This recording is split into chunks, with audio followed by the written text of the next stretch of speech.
There is no room for doubt anymore. It's getting hot on our planet.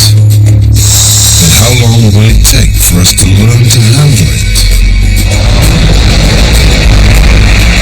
This is a journey to the hottest and coldest places on Earth, where people go about their everyday lives under extreme conditions and even enjoy it.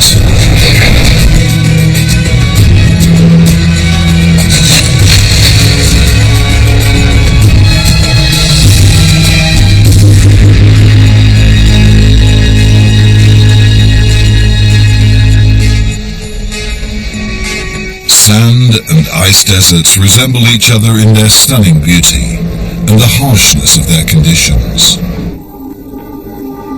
Defying climate change, there are areas of the world where heatwave remains a foreign word. The northern pole of cold, where the northern hemisphere's lowest air temperature has been recorded, lies in northeast Siberia, in the highland of Oymyakon.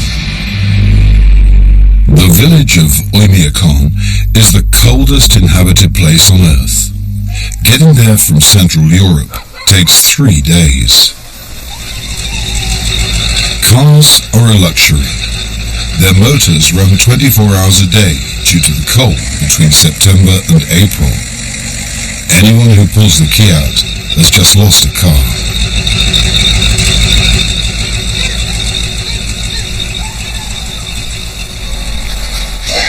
It is the end of February. Valyera Vinokurov starts the day with a shower. The temperature this morning, minus 50 degrees Celsius. In the shadow, though. The laundry is more disinfected than dried. Anyone who hangs it out sopping wet has to be prepared for it to break when it is taken down.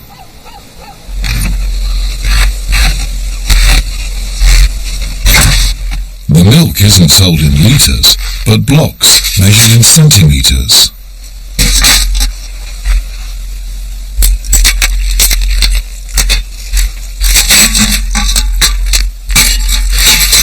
Valyera chops himself half a jug for breakfast.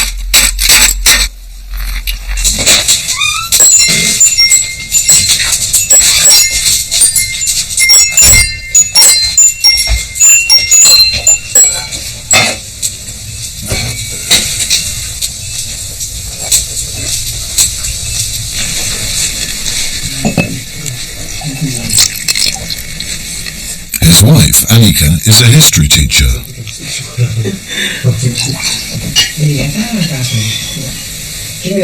Valyera was born here, but Annika comes from the Siberian regional's capital, Irkutsk, where it's usually much warmer around this time of the year, by at least 10 degrees, making it a balmy minus 40 rather than minus 50.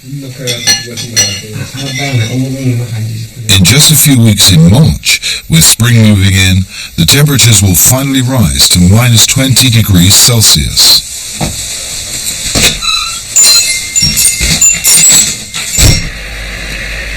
Valyera is not only a farmer, he also takes care of the weather station.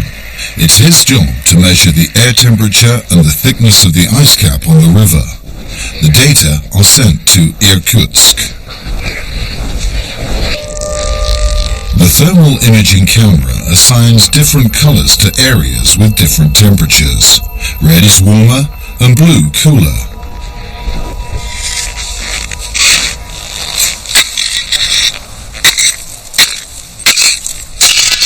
The hole is located in the middle of the 1,700 kilometer long Indigirka River that flows into the East Siberian Sea.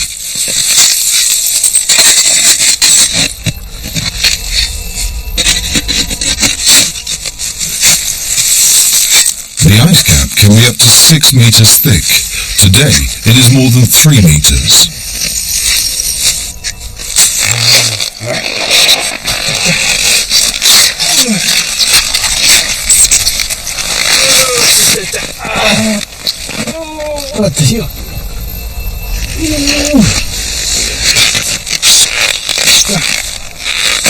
Now, in February, it is rarely warmer than minus 50 degrees during the day. Weather stations like this are standardized around the world. The same paint, the same pitch to the roof, the sensors placed at the same height, which ensures that all these stations return comparable data. Самая низкая температура, которую я наблюдал, измерял, это 60. The lowest temperature I ever measured was minus 63 degrees Celsius. Normally the temperatures are in the region of between minus 57 to minus 60 degrees. This year it was very cold. The frost lasted extremely long. For almost a whole month we had minus 57, minus 60, minus 59 degrees. It was cold this year. 8 o'clock in the morning. School begins, but the children are out of luck today. The school rules stipulate that classes are cancelled only when the temperature dips below minus 52 degrees Celsius. It came close, but didn't quite sink that far. In the classroom, it is plus 12 degrees. The students can wear jackets, but hats and gloves are not allowed. Everyone is used to it, including Anika, the teacher. Humans get used to the cold rather quickly. Basically, I freeze very easily. I'm not fond of the cold, but apparently I acclimatized. And now, any time I return to the city, I feel hot. I don't handle hot summers well. Of course, it's also hot here in the summer, but I somehow can't imagine a life without the cold anymore. Although, of course, I don't like extremely bitter frost either. Nikolai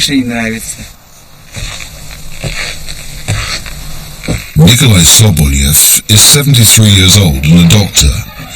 The closest good-sized hospital is in Ust-Nera, a 12-hour car drive away.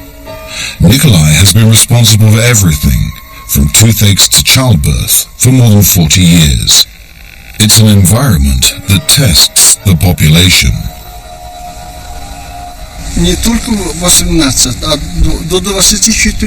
They don't just have 18. They have given birth to up to 24 children. Out of these, only 5 or 6 survived. It's natural selection. Only the strongest and most healthy remain strong and alive and pass on life themselves.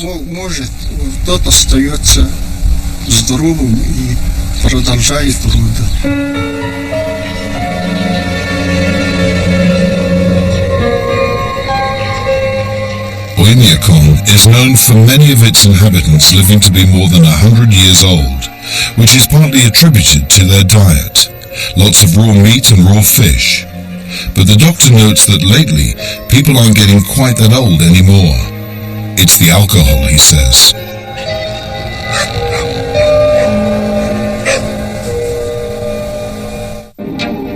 Thousands of miles further west lies America's answer to the record-holding Russian village, Furnace Creek, headquarters of Death Valley National Park. It's the hottest place in the United States and one of the hottest spots in the world.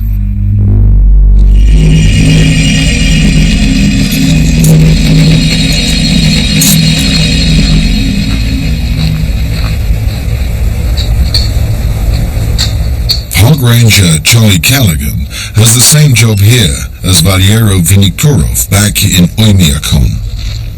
Every day, he measures the air temperature. His personal record is 52.4 degrees Celsius, 126.3 degrees Fahrenheit, more than 200 degrees Fahrenheit warmer than in Siberia. Besides the temperature, Charlie also measures the evaporation rate here. It adds up to 10.5 gallons per day.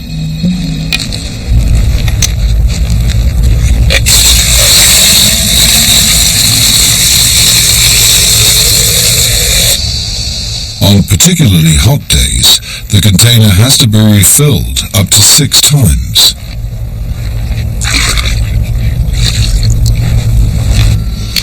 This is 785 continuing with the morning report for Friday, May 30th. The weather forecast today, sunny with a light wind, becoming south winds around 10 miles per hour in the afternoon, high around 101. Heat index level 2 today, forecast high temperatures greater than 100 degrees. High risk of heat illness. Working outdoors are recommended to mitigate work activities as necessary.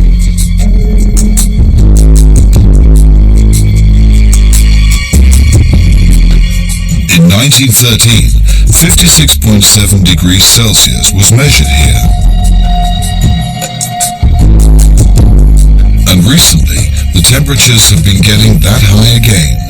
54 degrees Celsius in 1998 and just below 53 in 2002.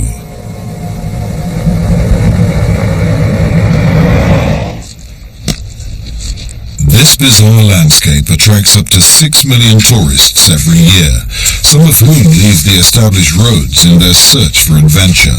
Charlie Callaghan tries to prevent this and gets rid of the tracks. It's the land of extremes, the hottest, driest, lowest spot.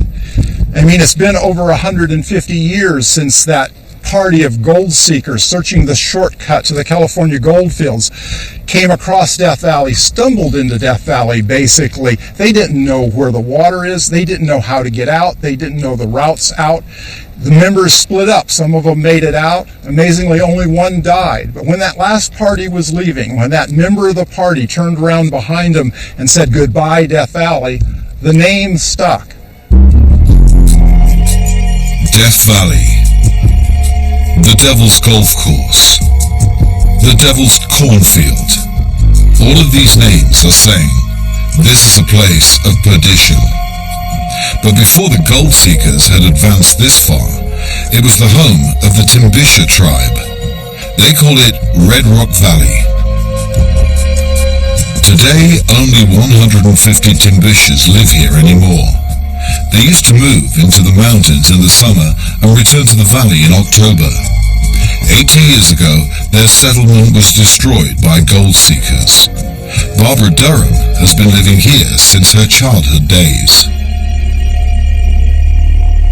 We don't know why they named these places, you know, those using those kind of names like Funeral Mountains and all this, Coffin Canyon and all this, and Devil's Cornfield, and then Hell's Gate. And Hell's Gate, I guess, is the gate into this valley. I guess this is a place of death. Or anyway, that's you know, those names, you know, it's very derogative and very bad for the people, and I think that is one of the worst things that we have suffered.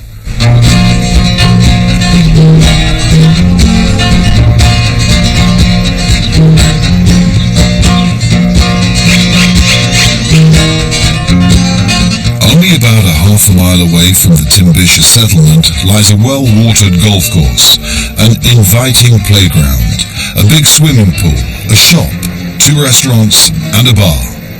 Furnace Creek, the gathering point for tourists. The bus is air-conditioned, as are the shop, the hotel and the bar, leaving only the few steps from the bus to the buildings as a challenge. From Furnace Creek, the tourists are chauffeured in air-conditioned comfort to all the various sites that hold tragedy, danger, and death in their names.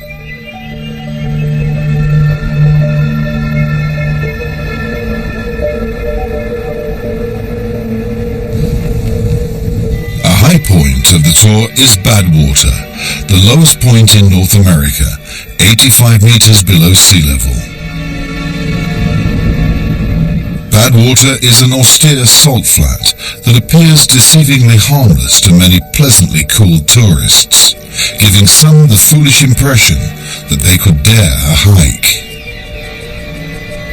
When you look back behind here, right at the base of the Black Mountains, below Dante's View, sits the lowest spot in Death Valley, the lowest spot in the country, Badwater. It was more than a decade ago the gentleman decided to cross across the bottom of Death Valley, to walk across it during the heat of the summer, 6 miles across, 6 miles back.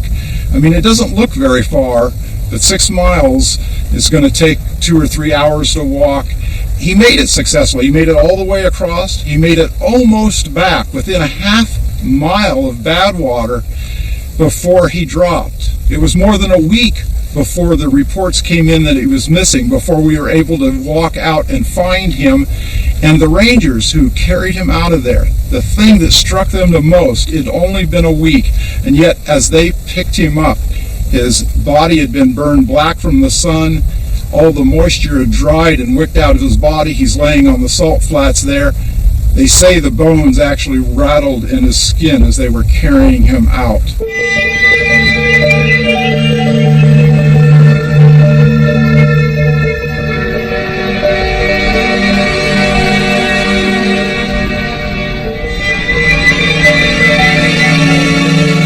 For the gold seekers who came here 150 years ago, heat and danger were the least of their concerns.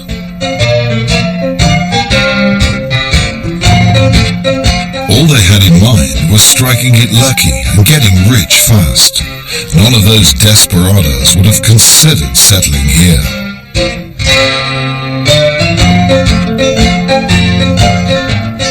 They ransacked the mountains, digging countless mines, and erected ramshackle towns with up to 1,000 inhabitants.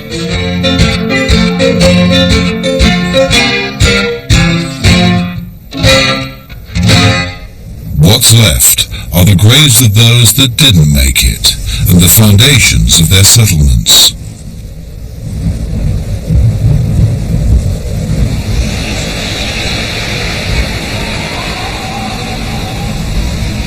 At the beginning of the 20th century, Ballarat had about 400 to 500 inhabitants. There were 7 saloons, 3 hotels, 2 brothels, a school and a prison. Then Ballarat turned into a ghost town. 2 men are holding out to this day. Right in front of them, Ballarat's single sight, the wreck of insane criminal Charles Manson's car, which he drove before he was arrested in 1969. George and Rocky Novak are father and son. They have been living here for 30 years. George used to be a gold seeker, and Rocky is the mayor. Well, You want me to describe no, Pop. my life? No, I'm doing it, Pop. Well, living here. Well, if you're going to tell it, they used to me telling it. No, Pop. Go ahead. Just be quiet. These two hardly see anyone all year long, only during the milder winter months when tourists occasionally get lost here. Nobody gets used to that heat. I've heard people say, "Oh yeah, I'm used to it. You know, it don't bother me. It's 120. I've been a desert person all my life and all that." And they're working in an air-conditioned office or something where it's nice and cool. But nobody gets used to 120. George so vividly remembers the hottest day he ever experienced here. It was at the beginning of the 1940s. We was working on a scaffold, and I was finishing on the cement wall, me and some other boys, and the sun was shining right on the wall, so we was really getting warm. And so that's hard enough work the way it is. You're rubbing that wall all the time and rubbing cement in it and dry sacking, what they call it, and make the wall look nice, you know, so they can paint it. And by gosh, we'd work about 10 minutes, and all the water would leave our body, would turn red in the face, and we'd run down off the scaffold and over to the barrel and drink about a gallon of water. And when you drink that water, the sweat would just come out and your clothes would turn wet. You go back up there, and in 10 minutes, back down to the water barrel again. And I think there was 3 or 4 of us guys working on that wall, and they filled that barrel 3 times 55-gallon barrel with water for us guys to drink. That's how much water we drank that day.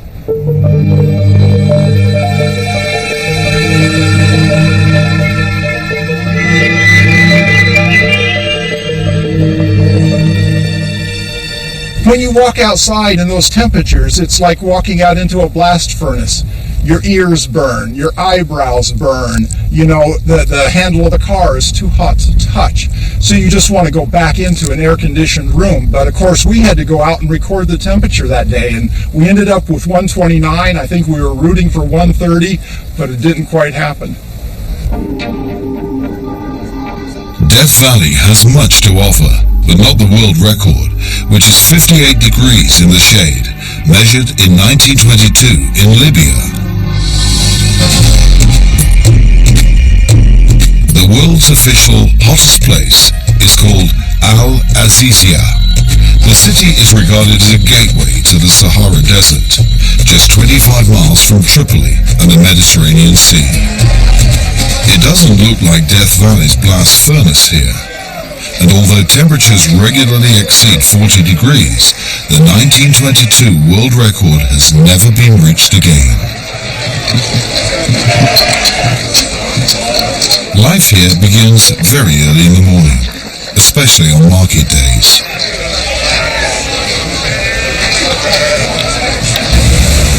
At about 10 o'clock, the heat grows intense. Whoever can afford to do so stays inside the air conditioning. Everyone else heads for the nearest shade.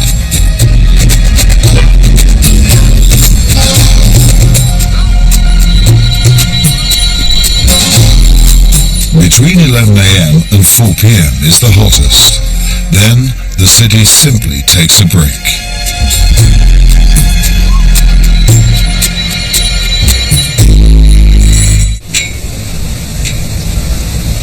The weather station in Al Azizia resembles those in Siberia and the USA. Despite the sweltering heat, Mohammed's measurements don't even get close to the temperature record of 1922.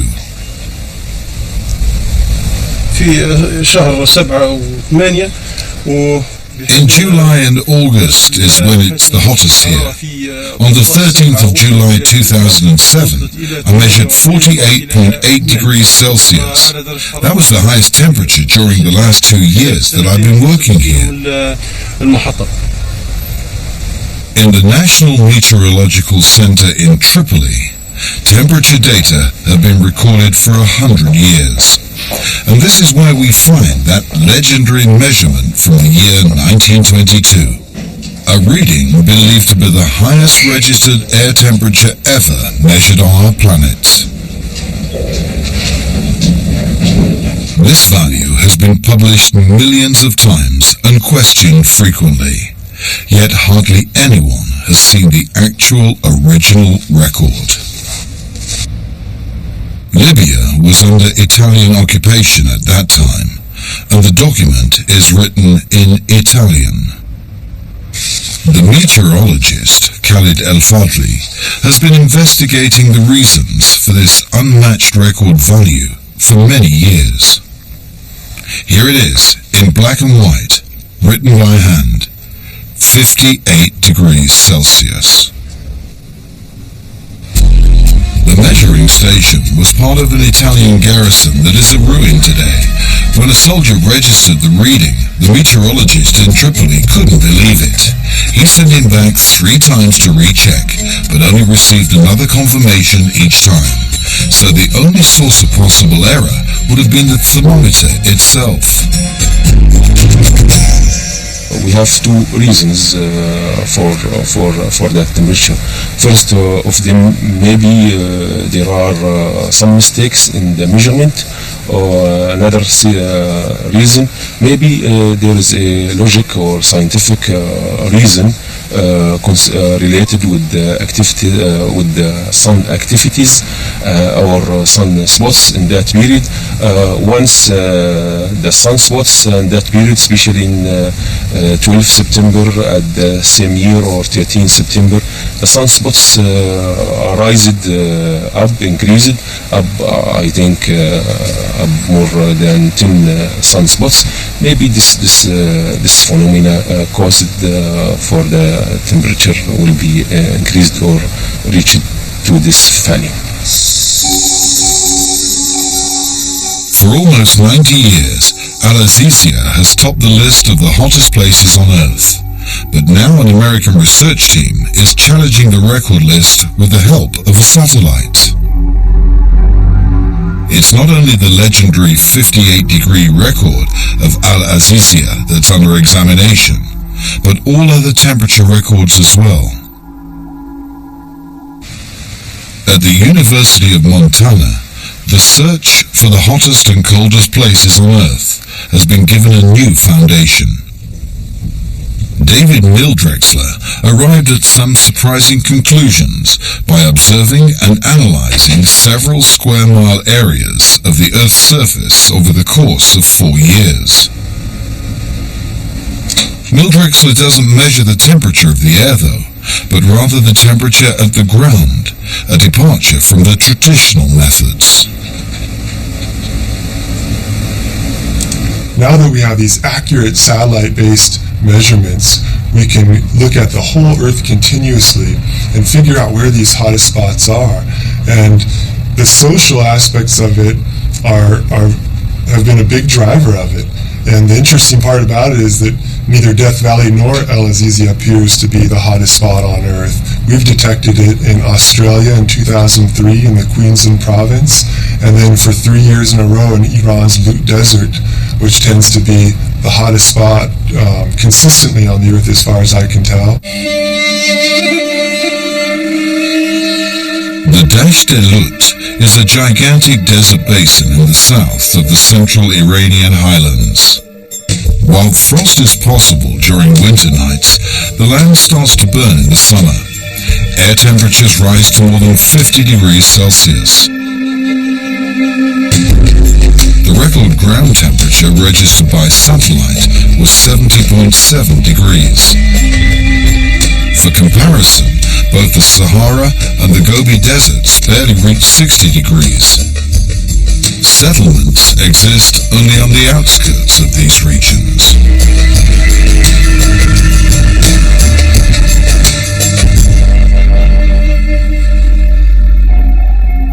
These new satellite data about the heated ground level have confirmed another infamous blast furnace, the Danakil Depression in the borderland between Eritrea and Ethiopia, one of the most forbidding deserts of the Earth. A volcanic wasteland almost 150 meters below sea level. And though it doesn't hold any heat records, it boasts the highest measured annual average temperature, 34.6 degrees Celsius.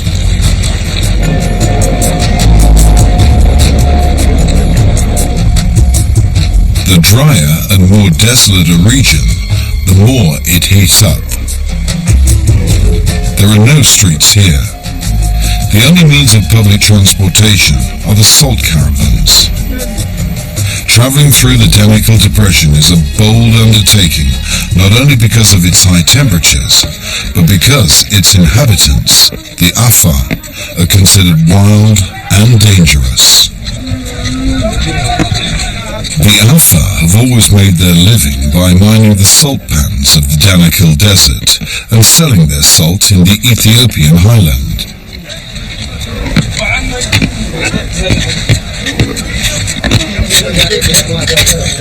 The salt industry here has continued unchanged for centuries.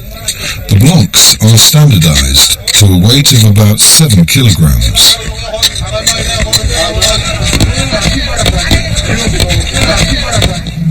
The ground is covered with salt across several hundred square kilometers.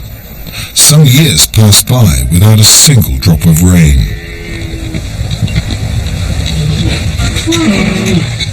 Each camel can carry 20 salt blocks. The temperature at departure for the trip home, 40 degrees in the shade. The northern part of the Danakil Depression is the geologically famous Afar Triangle, where three tectonic plates collide. A highly active volcanic zone that more and more Western adventurers and volcanologists are exploring. Their destination is the area of Erta Ala, a shield volcano 600 meters tall and only one of four in the world with an active lava lake in its crater.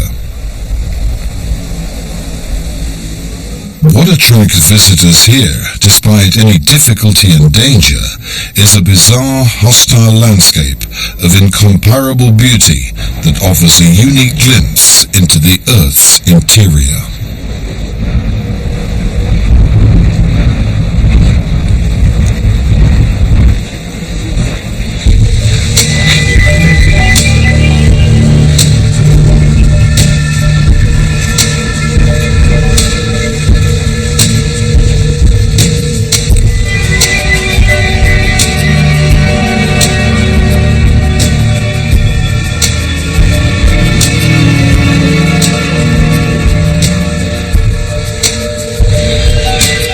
Whether global warming will drive the hell of the Danakil Desert even hotter in the future, no one knows. The October 2008 temperatures in the Arctic were an average of 5 degrees Celsius higher than normal, higher than ever before. Everything still looks as we've come to expect. The white splendor of snow and ice, adventurers on dog sleighs.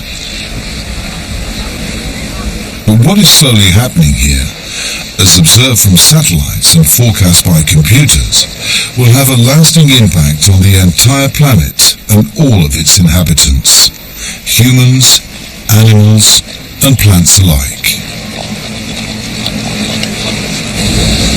Even though some Arctic regions, as if in defiance, are currently producing record frosts, the big picture clearly shows that the icebergs are melting, and the speed at which this is happening is far beyond anyone's worst fears.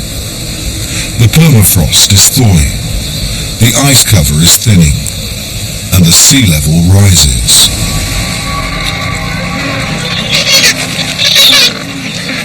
The first ones to feel the change are the penguins. The pack ice is literally melting away under their feet, and the firm ground they need to raise their young simply disappears. The same is true for other sea dwellers. The apparently rising water temperatures in certain regions, in combination with the results of Antarctic overfishing, cause these animals to run out of their basic food supply of fish and shrimp, on top of everything else. In the Antarctic, it's about life or death, but in Siberia, it's about good reputation. Looking at cold temperatures, the minimum temperatures that we see throughout the course of a year is trickier than the maximum land surface temperature because you have to watch out for cloud cover problems. So we focused in on a region of the Earth, Siberia, where there's a couple villages that really want to claim the title of coldest, and this area has a high pressure that sits over it in the winter, and it keeps conditions very clear. Will Oymyakon keep the record coldest village title? Here's an illustration of the coldest temperatures on Earth in 2003 in the Siberian region. We focused in on the scene illustrating the location of Oymyakon and Verkhoyansk. You can see that in 2003, the minimum land surface temperature was negative 53.5 degrees Celsius in Oymyakon and negative 46.8 degrees Celsius in Verkhoyansk. So based on the Aqua Modus land surface temperature nighttime LSTs, I think we could say that Oymyakon is the coldest inhabited village in Siberia and potentially on Earth. Most of Oymyakon's inhabitants couldn't care less, including Valeria Vinokurov. The weatherman's stable door is frozen over once again.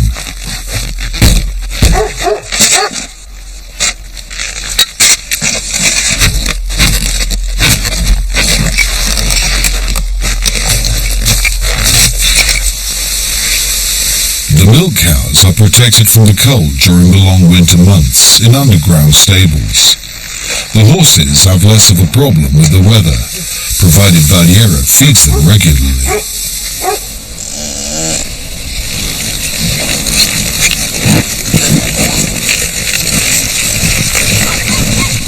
There is a spot where, due to a hot spring, the ice is relatively thin and access to the river is possible even in deepest winter.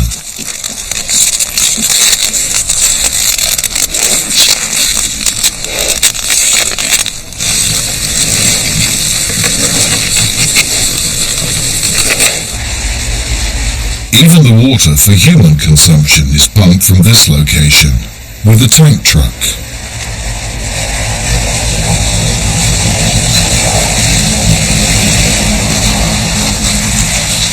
Despite the surrounding world of snow and ice, and despite the big river just outside people's front doors, water is one of the most precious resources in Oymyakon. Other than what the tank truck supplies, water is available only if it is kept warm or ice is being melted. Both require fuel.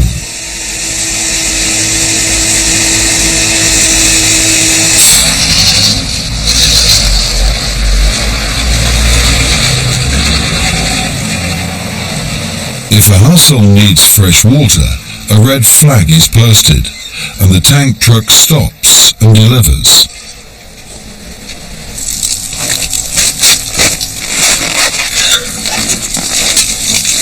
Still, not everyone is supplied by the tank truck. Valeria, the weatherman, packs his ox sleigh every few days and gets the water for his family himself. At a spot on the river where his father and grandfather have fetched their water long before him too.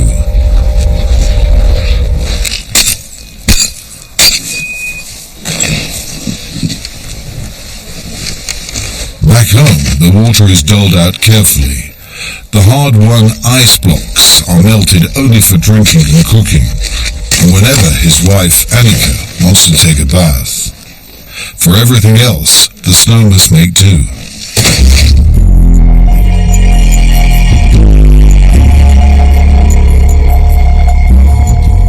This is one of the few things Oymyakon and Death Valley have in common. Water is scarce, and life depends on its availability. At the outskirts of Death Valley, the precious treasure flows openly in a few places. And doubly surprising, there are even fish. They manage to live in minimal water, and in what for fish are almost unbearable temperatures.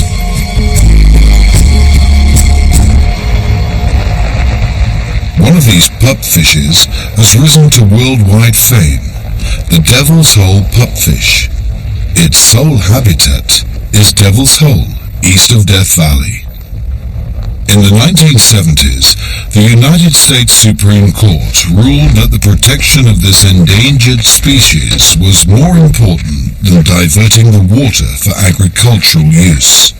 A revolutionary decision in favor of nature conservation. The survival of a fish species was valued more highly than human commercial interests.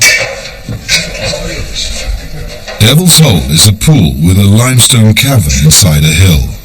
At a place like this, the relationship between man and nature is more sensitive than elsewhere. Biologist Mike Bauer understands this very well. Ultimately, humans are forced to share those resources with organisms like the Devil's Hole pupfish. And given the technological advancements of the human race, the feedback from our use of resources is slow in the coming. We easily adapt to changing environments. So we have to look outside of ourselves and outside of our species for indications of when we may or may not be overexploiting the resources that we're using. The habitat of this unique desert fish is about 20 square meters, and the water temperature is a steady 32 degrees Celsius. As soon as night falls, the researchers try to count the young fish. The light can be switched on only briefly, or else the devil's hole pupfish will eat their own offspring. Once only 40 adult fish remained. Then it was 100 again. Still too few to guarantee their continued survival. Stop. I'll do 4, 6 for me. Their population count is always sobering. Are these fish trapped in a genetic bottleneck? Has their environment changed? Any change could be fatal if, for example, global warming causes the water temperature to rise any higher. Ecologist Kevin Wilson. The devil's hole pupfish lives on the edge physiologically because of some of the biochemical necessities of producing eggs internally. It's suspected that it's right on the at the point where if the water was any warmer, it would not be able to produce eggs internally. What the desert fish are for America, the ponies are for northeast Siberia, animals capable of almost unimaginable endurance. The nomadic horses scratch their food free from beneath the snow. Cows will just freeze to death overnight.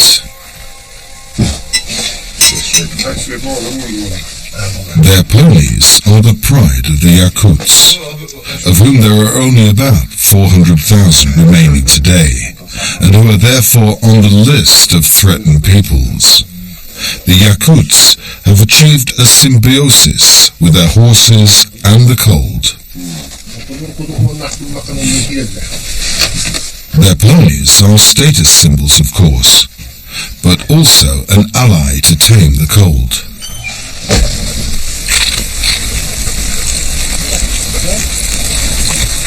They sport a thick hide, dense fur, large hoofs, and short legs. They supply meat and mare's milk, and they serve as riding horses and pack horses.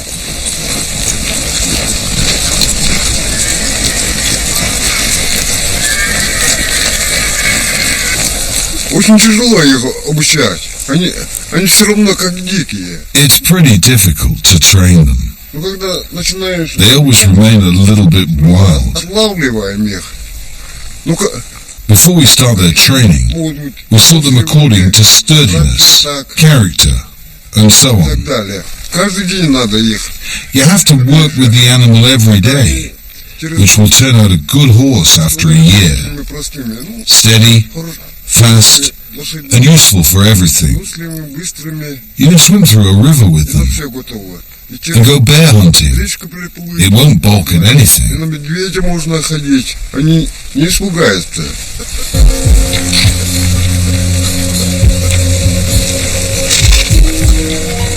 The Yakut ponies apparently have the same character traits as the humans whose fate has brought them to places of extreme cold or extreme heat. They don't scare easily. In Oymyakon, the cold even forms a part of people's identity.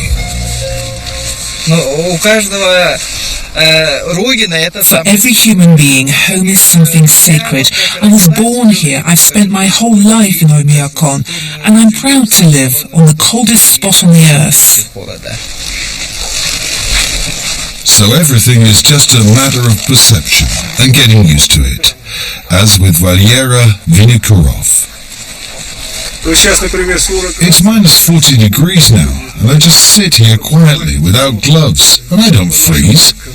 To us, it isn't cold. I'm drinking tea, so I can sit quite comfortably here.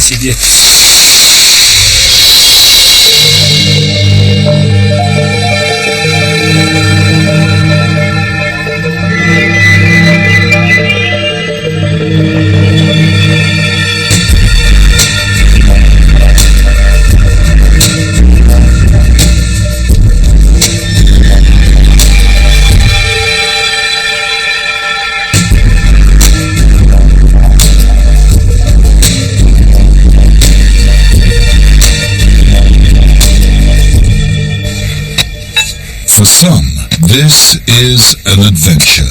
For others, merely a necessity of the job. But as long as common sense and modern technology are protecting us, even extreme temperatures can offer something to enjoy. So if I'm going to have to suffer through 129, I want 130. I'd be happy with 135.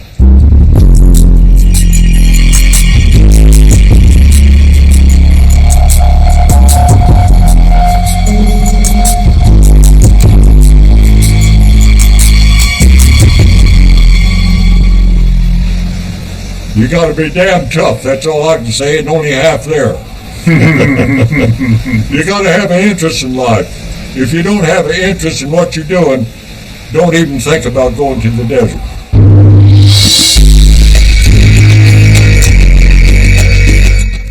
Our Science Zone continues on Tuesday night at 10 on Eden with a story of determination and perseverance of nature struggling to survive. Mount St. Helens, Life from Zero. Next tonight, though, Attenborough takes a sobering look at the population crisis and how many people can live on planet Earth.